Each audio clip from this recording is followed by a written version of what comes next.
नमस्कार, आप देख रहे हैं द न्यूज़ 15 यूपी और मैं हूं आपके साथ परवेज त्यागी। मिल्कीपुर विधानसभा सीट पर उपचुनाव का रास्ता साफ हो गया है। बाबा गोरखनाथ ने अपनी याचिका हाई कोर्ट में वापस ले ली है और हाई कोर्ट ने उनकी याचिका की वापसी को मंजूरी दे दी है, जिसके बाद उपचुनाव का रास्ता साफ होता दिखाई पड़ रहा है। इस उपचुनाव में कहीं ना कहीं एक तरीके से रोक लग गई थी। रोक की सबसे बड़ी वजह थी वो बाबा गोरखनाथ की याचिका थी। बाबा गोरखनाथ ने जो समाजवादी पार्टी के विधायक साल 2022 में यहाँ से चुने गए थे अवधेश प्रसाद, उनके हलफनामे को लेकर एक याचिका हाई कोर्ट में दायर की थी।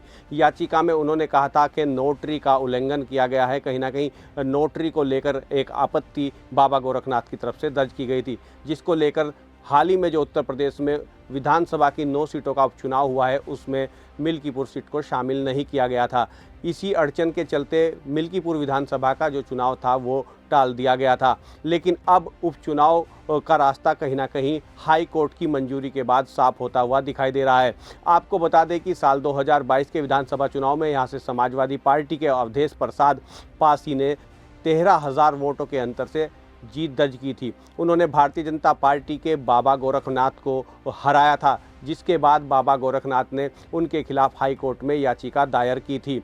लेकिन अवधेश पासी के लोकसभा का सदस्य चुने जाने के बाद से उन्होंने मिल्कीपुर विधानसभा सीट से इस्तीफा दे दिया है, जिसके बाद ये सीट करीब 6 महीने से खाली है। और चुनाव आयोग के नियमों के मुताबिक कोई भी विधानसभा या लोकसभा की जो सीट होती है, सदस्य के इस्तीफे के बाद 6 महीने के अंदर उस पर चुनाव कराना लाजमी होता है। ऐसे में माना जा रहा है कि जो कार्यकाल है 6 महीने का सीट के खाली रहने का, वो 4 दिसंबर तक पूरा हो रहा है। ऐसे में माना जा रहा है कि जल्द ही निर्वाचन आयोग मिल्कीपुर विधानसभा सीट पर चुनाव की घोषणा कर सकता है।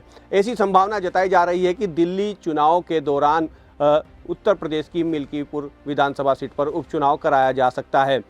तमाम कयास लगाए जा रहे हैं कि जनवरी माह में मिल्कीपुर विधानसभा सीट पर चुनाव की घोषणा कर दी जाएगी निर्वाचन आयोग की तरफ से। ऐसे में तमाम दलों ने अभी से अपनी तैयारी भी यहां पर करनी शुरू कर दी है। अगर हम मिल्कीपुर चुनाव के जातीय समीकरण और इतिहास की बात करें तो यहां लंबे समय तक समाजवादी पार्टी का कब्जा रहा है। साल 2022 में यहां पर समाजवादी पार्टी के ही अवधेश प्रसाद पासी चुनाव जीते थे, लेकिन साल 2017 के विधानसभा चुनाव में यहां भारतीय जनता पार्टी के बाबा गोरखनाथ ने जीत दर्ज की थी। उससे पहले भी साल 2012 में यहां समाजवादी पार्टी के अवधेश प्रसाद पासी ने ही चुनाव जीता था। ऐसे में जो सीट का जो समीकरण है, जातीय समीकरण है, वो कहीं ना कहीं समाजवादी पार्टी को ताकत देता हुआ इस सीट पर दिखाई पड़ता है। लेकिन भारतीय जनता पार्टी ने जिस तरीके से साल 2017 के चुनाव में यहाँ पर जीत दर्ज की थी, उसके बाद कहीं ना कहीं अयोध्या जिले की इस सीट पर भारतीय जनता पार्टी भी अपने दावेदारी को मजबूत मान रही है। आपको बता दें कि इस सीट पर सबसे ज़्यादा मतदाताओं की जो तादाद है वो सामान्य जाति के मतदाताओं की संख्या है। करीब 36 से 37% के आसपास सामान्य वर्ग के मतदाता मिल्कीपुर विधानसभा सीट पर बताए जाते हैं।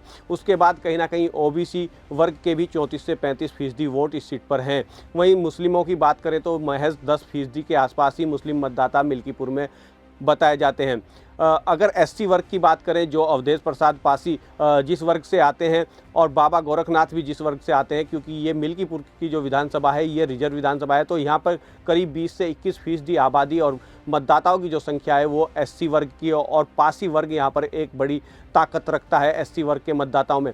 ऐसे में इस बार जो मिल्कीपुर में जो उपचुनाव होगा विधानसभा का, वो कहीं ना कहीं बड़ा दिलचस्प होने जा रहा है, क्योंकि हाल ही के विधानसभा चुनाव में जो विधानसभा की 9 सीटों पर उपचुनाव हुआ है उत्तर प्रदेश में, उनमें 9 में से 7 सीटों पर भारतीय जनता पार्टी ने जीत दर्ज की है। महज 2 सीटें ही समाजवादी पार्टी के खाते में आई हैं। वहीं अयोध्या में लोकसभा चुनाव में अयोध्या की सीट लोकसभा सीट फैजाबाद पर भारतीय जनता पार्टी को मिली हार के बाद से कहीं ना कहीं अयोध्या को लेकर तमाम तरह की घेराबंदी भारतीय जनता पार्टी की विपक्ष करता हुआ दिखाई दे रहा है। ऐसे में कहीं ना कहीं भारतीय जनता पार्टी मिल्कीपुर विधानसभा की सीट उपचुनाव में जीतकर अपनी पुरानी लोकसभा की हार का बदला समाजवादी पार्टी से मिल्कीपुर में ले सकती है। तो ऐसी तमाम खबरों के लिए आप लगातार देखते रहिए द न्यूज़ 15 यूपी और बने रहिए हमारे साथ। तब तक के लिए नमस्कार।